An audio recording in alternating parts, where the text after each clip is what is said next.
Hello everyone, সকলোকে আৰু এটা নতুন ভিডিঅলে মই তোমালোকৰ সুজিত দাদাই স্বাগতম জনালো আমাৰ এই ম্যাথছ এণ্ড ফিজিক্স সাব চেনেলটোত আজি এই ভিডিঅটোত মই আলোচনা কৰিবলৈ গৈ আছো জেডব্লিউ মেইনছ বা নিট সেই দুটা এক্সাম যেটো সবে বেছি দিয়ে সেই এক্সামৰ কাৰণে আমি কোচিং লোৱাটো আৱশ্যক নেকি আমি যদি বোৰ্ড এক্সামৰ লগে লগে আমি এন্ট্ৰেন্সটো কেনেকৈ মেনেজ কৰিব পাৰো এই ভিডিঅটো শেষলৈকে চাবা তোমালোকে গুটেখিনি আইডিয়া পাই যাবা মোৰ নাম হল সুজিত কুমাৰ নাথ মই নিজেও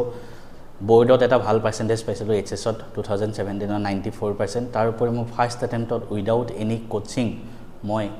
jw mains crack kori nit silchot paisilo moi eku coaching lo nai moi just kitab pohiso thik ase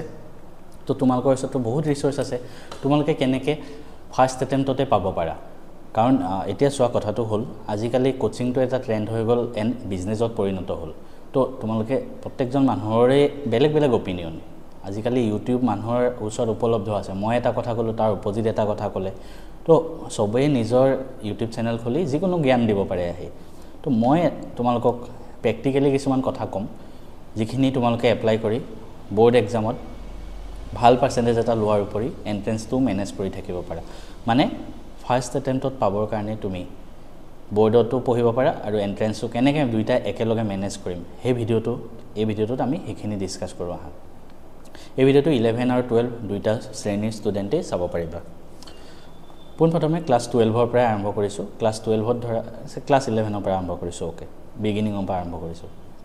কেনেকৈ তুমি মেনেজ কৰিবা বোৰ্ড প্লাস এন্ট্ৰেন্স তুমি লাগিলে নিট এস্পিৰেন্ট জেডব্লিউ নো মেটাৰ ভিডিওটো চাবা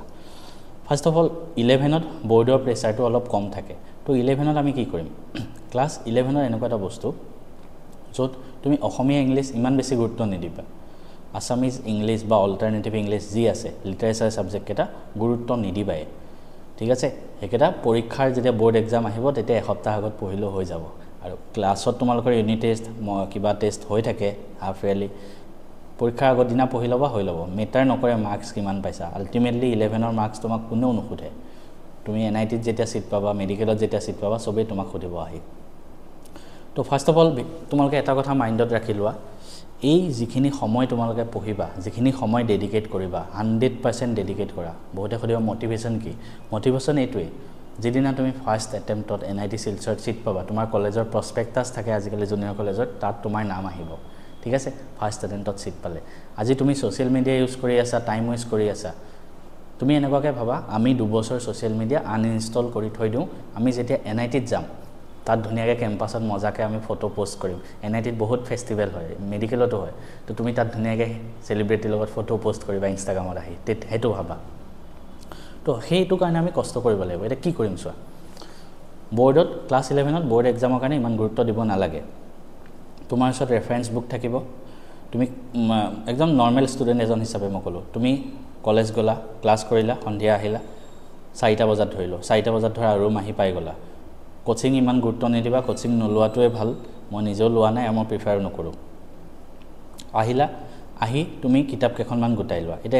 এন্ট্ৰেন্সৰ কাৰণে কি কিতাপ লাগে মই ডিটেইলছত আমাৰ ম্যাথছ এণ্ড ফিজিক্স সাব চেনেলতে দুদিনমান আগতে দিছো জেডব্লিউ কাৰণেও নিটৰ কাৰণেও তুমি এই চেনেলটোতে পাই যাবা ধুনিয়াকে বা ডেসক্ৰিপচনত মই পাৰিলে লিংকটো দি থৈ দিম নোৱাৰিলেও তুমি ভিডিঅ'ছত গৈ চাই ল'বা ফাৰ্স্ট অফ অল পিৱাইকিউ বুক এখন লাগিব ঠিক আছে যত আগতে আহা প্ৰশ্ন কাকত বিলাক পাবা কিছুমান আৰু হাৰ্ড লেভেল বুক লাগিব বাট তুমি যেহেতু বিগিনাৰ হয় তো পিৱাইকিউ বুকখন লগাই লোৱা আৰু নিটৰ এস্পিৰেন্ট হলে তুমি এক্সট্ৰাকে এনসিআৰটি ফিংগাৰ টিপস লৈ লোৱা জেডব্লিউ এস্পিৰেন্ট হলে ফিজিক্সৰ কাৰণে ডিসি পাণ্ডে ম্যাথছৰ কাৰণে আই থিংক সেংগেজ আছিলে ঠিক তেনেকে কেমিষ্ট্ৰিৰ কাৰণে তোমাৰ বালাজী পাব্লিকেশনৰ কেখনমান বুক তো এখিনি তোমাৰ সেকেন্ডাৰী মানে অলপ হাৰ্ড লেভেলত গলে তো ফাৰ্স্ট অফ অল তুমি পিৱাইকিউ বুকৰ পৰা ষ্টাৰ্ট কৰা তুমি কি কৰিবা চোৱা ৰেফাৰেন্স এখন সবকে লাগিব কেমিষ্ট্ৰিৰ কাৰণে প্ৰদীপছ ফিজিক্সৰ কাৰণে এছএল আৰোৰা ম্যাথছৰ কাৰণে আৰডি শৰ্মা বায়োলজিৰ কাৰণে প্ৰদীপছ ঠিক আছে তো তুমি যোনটো পিসিএম লোৱা বা পিসিবি যোনটো ফালে যাব বিচাৰা হেতু হিচাপত ৰেফাৰেন্স লৈ লোৱা ক্লাছত বুজালে আহিলা ঘৰত তো সন্ধিয়া সময়খিনি এনেকে ভাগ কৰা 11 ত সন্ধিয়া আহি ধৰা তুমি 6টা বজাৰ পৰা পঢ়িবা বোৰ্ড আৰু এন্ট্ৰেন্সৰ সিলেবাস একে ঠিক আছে তো একেখিনি বস্তুৱে পঢ়িব লাগে খালি বোৰ্ডত ডেফিনেশন বিলাক বেছিকে আহে তুমি সন্ধিয়া সময়খিনি আহিলা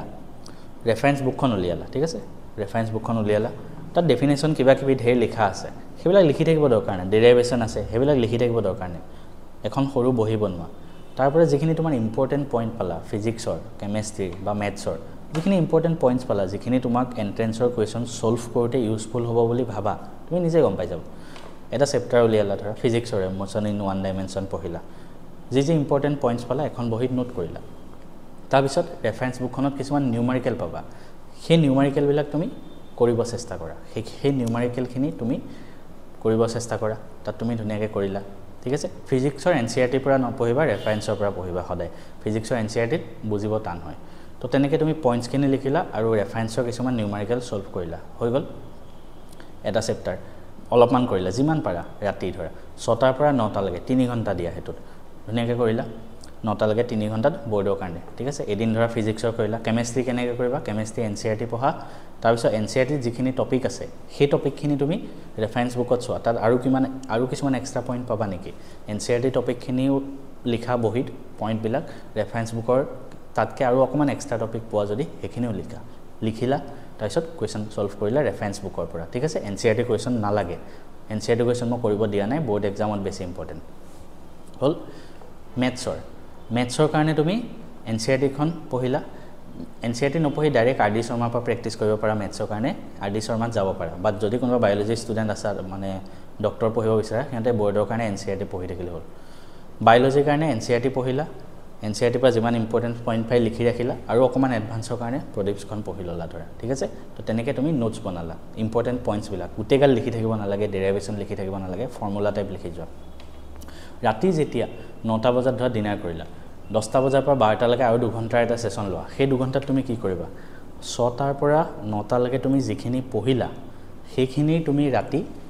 MCQ প্ৰেক্টিছ কৰা এটা MCQ ক'ৰ পৰা প্ৰেক্টিছ কৰিম চবেই সুধিব তুমি ফাৰ্ষ্ট PYQৰ পৰা আৰম্ভ কৰা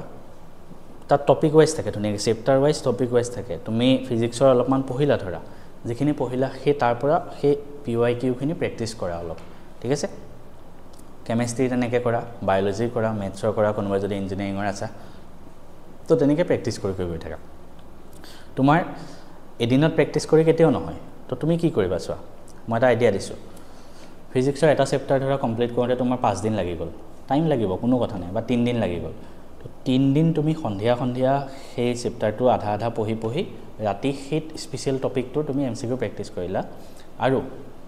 কি কৰিবা 5 দিন 6 দিন ধৰা লাগি গ'ল এটা চেপ্টাৰ দেওবাৰে কি কৰিবা চোৱা দেওবাৰে তুমি এটা গোটেই চেপ্টাৰৰ MCQ প্ৰেক্টিছ কৰিবা দেওবাৰে ধৰা দেওবাৰে তুমি কি কৰিবা হয় ফিজিক্স নহয় কেমেষ্ট্ৰি মেথছ বায়'লজি যিকোনো এটাৰ তুমি পুৰা MCQ প্ৰেক্টিছ কৰা ঠিক আছে তো তেনেকৈ তুমি কি হ'ব থিয়ৰিখিনি ধুনীয়াকৈ নোটছ বনি গৈ থাকিব আৰু MCQ প্ৰেক্টিছ তোমাৰ হৈ গৈ থাকিব এতিয়া MCQ প্ৰেক্টিছ কৰোঁতে কিছুমান মই আইডিয়া তোমালোকক দিব বিচাৰোঁ পোনপ্ৰথমে এটা কথা কৈ থওঁ PYQখিনি এনাফ নহয় এক্সাম ক্ৰেক কৰিবলৈ ঠিক আছে আৰু কিছুমান এক্সট্ৰা বুক পঢ়িব লাগিব তো ফাৰ্ষ্ট অফ অল PYQত নিজৰ ষ্ট্ৰং পকাৰটো আনি লোৱা ঠিক আছে যেতিয়া ষ্ট্ৰং হৈ যাবা PYQত 3-4 মাহ পিছত তুমি হাৰ্ড বুকত চুইট কৰিবই লাগিব যেনেকৈ মই ক'লোঁ বুক এখন চাই ল'বা তাতে তো এতিয়া কি হ'ব দেওবাৰে এণ্ট্ৰেঞ্চ কমপ্লিট এণ্ট্ৰেঞ্চ আৰু বাকী কেইদিনত তুমি থিয়ৰি পঢ়ি নোটছ বনাই সেনেকৈ MCQ প্ৰেক্টিছ কৰিলা MCQ প্ৰেক্টিছ কৰোঁতে কিছুমান কুৱেশ্যন এখন আৰু বহি বনোৱা এক্সট্ৰা ফিজিক্সৰ কাৰণে মেথছৰ কাৰণে বায়'লজি বা কেমেষ্ট্ৰি তাত MCQ প্ৰেক্টিছ কৰোঁতে যিখিনি তুমি টান কুৱেশ্যন তুমি পোৱা সেই কুৱেশ্যনখিনি তুমি সেই স্পেচিয়েল বহীখনত লিখি দিয়া কুৱেশ্যনটো লিখি থাকিব দৰকাৰ নাই সেই কুৱেশ্যনটোৰ এনচাৰটো তাত থাকিব সলিউশ্যন তুমি নোৱাৰিলা ধৰা তো তুমি কি শিকিলা সেই সলিউশ্যনটোৰ পৰা বা কি নতুন পইণ্টছ শিকিলা সেই পইণ্টটো তাত লিখি থৈ দিয়া সেইখন PYQ মানে সলিউশ্যন কপি হ'ব তোমাৰ নিজৰ PYQ বহুত কিন্তু ৰিপিট হয় মই সঁচা কথা কৈ আছোঁ বা সেম পেটাৰ্নৰ কুৱেশ্যন আহে তো সেই কপিকেইখন তুমি এক্সামৰ আগত ৰিভাইজ কৰিবলৈ ইজি হ'ব বাৰে সেই কপিকেইখন তুমি মাজে চাই থাকিবা ফ্ৰী টাইম হ'লে তেনেকৈ কৰা ঠিক আছে আৰু সেনেকৈ তুমি গোটেই চিলেবাছটো কমপ্লিট কৰিব পাৰিবা যিমান জলদি পাৰি কমপ্লিট কৰিবা বৰ্ডত ইমান মাথা মাৰিব নালাগে 11ত এতিয়া ক্লাছ 12ৰ কথা যদি কওঁ তোমালোকে যিটো পেটাৰ্ণ ক'লোঁ তোমালোকে সেম টাইপতে কৰিবা খালি তোমালোকে সানডে কুৱেশ্যন প্ৰেক্টিছ কৰাতকৈ সানডে তোমালোকে ইংলিছ আৰু অসমীয়াত টাইম দিবা বাকী কেইদিন সেম পেটাৰ্ণত কৰিবা খালি বাকী কেইদিন এটা কথা মনত ৰাখিবা 3 ঘণ্টা যে মই থিয়ৰি পঢ়িব ক'লোঁ তাত তোমালোকে ডেৰাইভেশ্যনবিলাকো প্ৰেক্টিছ কৰিবা কাৰণ ডেৰাইভেশ্যনবিলাক বৰ্ড এক্সামত আহে বাকী ৰাতি এণ্ট্ৰেঞ্চৰ কাৰণে কৰাটো বৰ্তাই ৰাখিবা ৰাতি 2 ঘণ্টা তোমালোকে এণ্ট্ৰেঞ্চৰ কুৱেশ্যন প্ৰেক্টিছ কৰিবা যিখিনি পঢ়া তেনেকৈ তোমালোকে কৰি চোৱা নিজৰে ইণ্টাৰেষ্ট লাগি যাব আৰু নিজে কোৱালিফাই কৰিব পাৰিবা বহুতে কয় ন ফাৰ্ষ্ট এটেম্পটত নাপায় আজিকালি নাপায় আপুনি পাইছিলে আমাৰ দিনত বেছি টান আছিলে মই সঁচা কথা কৈছোঁ আমাৰ দিনত তেতিয়া ইউটিউবো নাছিলে আমি অকল কিতাপ পঢ়োঁ আৰু JEE লেভেল এতিয়া যেনেকুৱা আগতেও তেনেকুৱা ঠিক আছে তো সদায় একেই থাকে আমি কিয় পাইছিলোঁ কাৰণ আমাৰ ছিনিয়ৰসকলে পাইছিলে তেওঁলোকে আহি আমাক এইবিলাক কথা কয় এইবিলাক কথা কোৱা মানুহ ইউটিউবত তুমি নাপাবা মানে ঠিক আছে হিন্দী চেনেল থাকিব পাৰে কিন্তু অসমীয়াত নাপাবা কোনেও কোৱা আৰু অসমীয়াত হ'লে আমাৰ নিজৰ লাগে বেছি আপোন যেন লাগে হয়নে যেনেকৈ মই তোমালোকৰ দাদাৰ দৰে হয় এতিয়া আৰু সেইবাবে মই কৈছোঁ এতিয়াও পায় মই য'ত পঢ়িছিলোঁ ৰামানুজন তাতে নগাঁও তাতে প্ৰত্যেক বছৰে নিটত JEEত ফাৰ্ষ্ট এটেম্পটত পায় অকল তাতে নহয় মোৰ এজন ষ্টুডেণ্ট আছে আকাশ যোনে সেই ভিডিঅ' দিয়ে ইউটিউবত মোৰ চেনেলতে তেওঁ পঢ়ায় আকাশ ঘোষ তেওঁ ফাৰ্ষ্ট এটেম্পটত পাইছে